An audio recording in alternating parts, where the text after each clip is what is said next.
First thing I like to do when I'm messing with anything electrical is to disconnect the battery.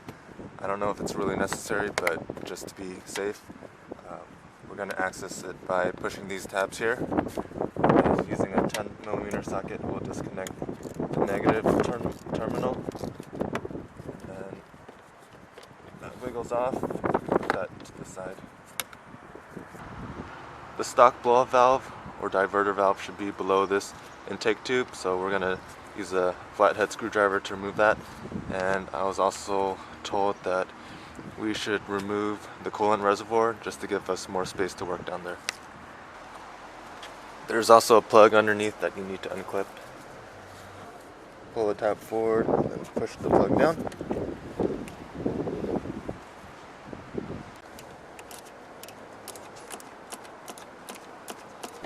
It's the first one.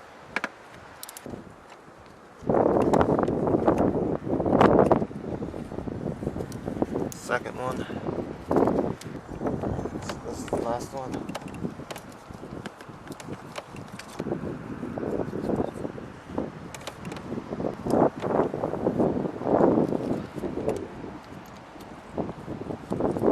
That's everything that came out. This is what it looks like with the diverter valve off. The first thing we'll do is replace the spring.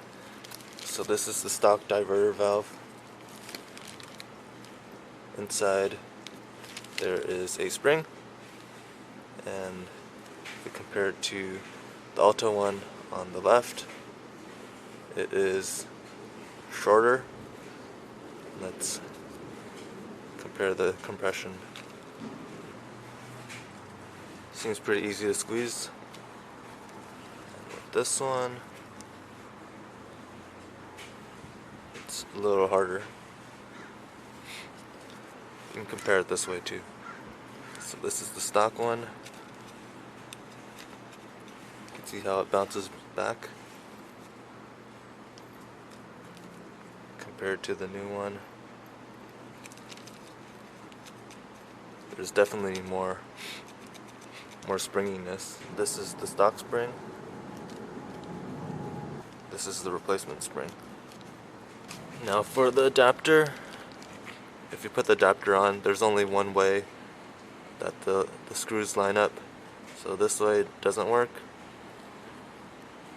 this way does not work, but this way does work.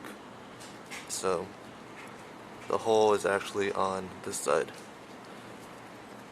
It also doesn't go this way, so it needs to be in this orientation, and I want to make sure that this is centered before I put it back in.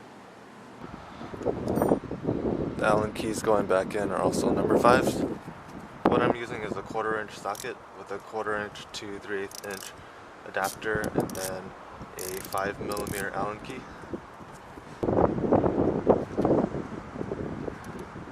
So just tighten up. Next we're going to plug this cable back on. That clicks in place. So this is tight, that's connected. I'm going to put this back in place. We'll line up these tabs, and then there's a tab on the bottom that goes into a piece of rubber.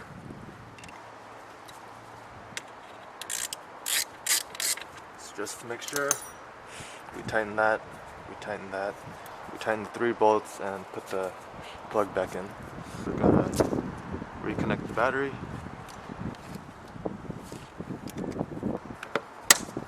And that's it. Lastly, we'll start the car to make sure there's no codes.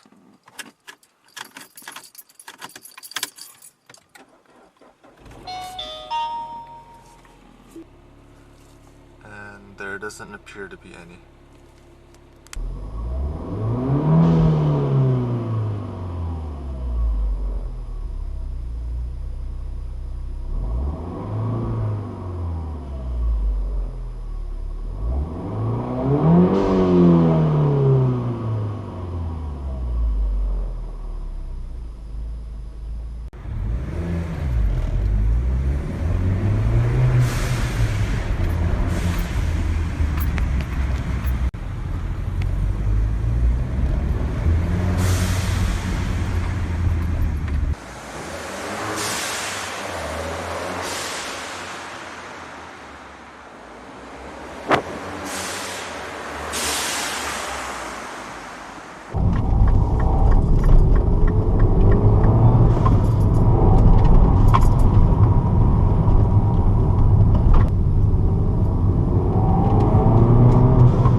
These set of runs are going to see if the Alta diverter valve spring actually works. So in theory, with the stock diverter valve spring, when I hit positive boost and let off the gas, the PSI will drop.